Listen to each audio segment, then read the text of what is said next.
আসসালামু আলাইকুম এভরিওয়ান। আজ আমি তৈরি করতে যাচ্ছি পাকিস্তানের একটা বিখ্যাত রান্না কাবুলি চিকেন। এখানে কাবুলি ছোলা 100 গ্রাম নিয়েছি, তাকে আমি রাত্রে ভিজিয়ে রেখে দিয়েছিলাম। এবার সকালবেলা ভালো করে ওয়াশ করে তাকে আমি প্রেসার কুকারে দিয়ে দিলাম। 4টে হুইসিল হলে পরে তারপর নামাবো। এখানে আমি একটা পেস্ট তৈরি করেছি, টমেটো, কাঁচা লঙ্কা, একটা টমেটো দিয়েছি, কাঁচা লঙ্কা দিয়েছি 4টে, আর অল্প টক দই দিয়েছি, দিয়ে একটা পেস্ট তৈরি করে নিলাম। এখানে প্যান চালালাম, প্যানেতে একটা পেঁয়াজ আমি রাফলি চপ করে পেঁয়াজটাকে আমি তেলেতে দিয়ে দিলাম। এখানে 100 গ্রাম মতো তেল দিয়েছি, রিফাইন তেল। পেঁয়াজটাকে এবার আমি একটু ভাজা ভাজা করে নেব।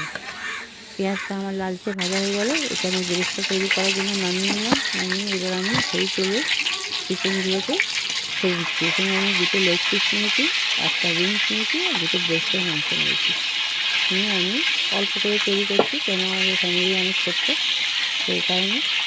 তারপরে আমি এবারে তাতে একটু স্বাদ মতো লবণ দিয়ে দিলাম, দিয়ে চিকেনগুলোকে ভালো করে হলুদ কালার করে নেব, ভালো করে লালচে লালচে করে চিকেনগুলোকে ভাজা করে নেব। এই এক পিস আমি চিকেনটা উল্টে দিলাম, উল্টে দিয়ে এবার তাকে আমি এক পিস ভালো করে লাল হওয়ার জন্য ছাড়বো। সেটা তারপরে আবার আমি তাকে একটুখানি পর পাল্টে দেবো। পাল্টে দিয়ে চিকেনটাই আমার ভাজা ভাজা হয়ে গেলে, বেশ লালচে করে ভাজা হয়ে গেছে, চিকেনগুলোকে আমি একটা প্লেটে তুলে নেব।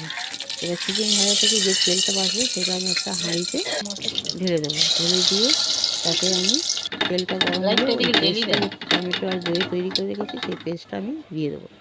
দিয়ে এখানে আমি 1/2 চামচ রসুন বাটা দেবো, দিয়ে এটাকে ভালো করে কষাবো যেন গন্ধটা চলে যায়। তারপরে আমি এখানে কিছু তেজপাতা দিলাম, তেজপাতা দিয়ে নাড়াচাড়া করবো। তারপরে এখানে মশলাগুলো দেবো, 1/2 চামচ হলুদ গুঁড়ো, 1/2 চামচ আদা বাটা, আর 1/2 চামচ রেড চিলি পাউডার, আর স্বাদ মতো লবণ। আর এখানে 1/4 চামচ আমি দিয়েছি কাশ্মীরি লঙ্কা গুঁড়ো, কালারটা আসার জন্য। এবারে সেটাকে অফ ক্যামেরা আমি ভালো করে মশলাটাকে কষে নিয়েছি। কষে নিয়ে তারপরে এখানে পেঁয়াজের বেরেস্তা দিয়ে দিয়েছি, দিয়ে সেটাকেও নাড়িয়েছি। নাড়িয়ে এখানে জল দিলাম মাংসটা সেদ্ধ হওয়ার জন্য। এবার মাংসগুলো এতে সব দিয়ে দিলাম, চিকেনগুলো দিয়ে ভালো করে নাড়াচাড়া করে যেন মশলাটা উপরে আসে। এবার একটা ঢাকা দিয়ে রেখে দিলাম।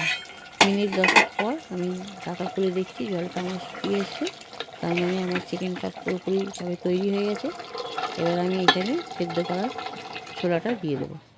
সেদ্ধ করা ছোলাটা দিয়ে তাতে আমি জল দিয়ে এবারে ভালো করে নাড়াচাড়া করে ঢাকা দিয়ে আমি তাকে ফুটতে দেবো ভালোভাবে, যেন চিকেনের মধ্যে মশলাটা ঢুকে যায় আর ছোলাতেও মশলাগুলো ঢুকে যায়।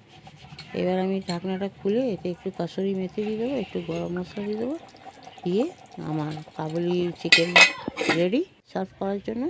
এবার আমি একটা প্লেটে সার্ভ করেছি, তাতে পেঁয়াজ আর পাতিলেবু দিয়ে। অনেকে পছন্দ করে, অনেকে পছন্দ করে না। যারা পছন্দ করে তারা এই দিয়ে খাবে। ব্যাস আমার এখানে কাবুলি চিকেন তৈরি।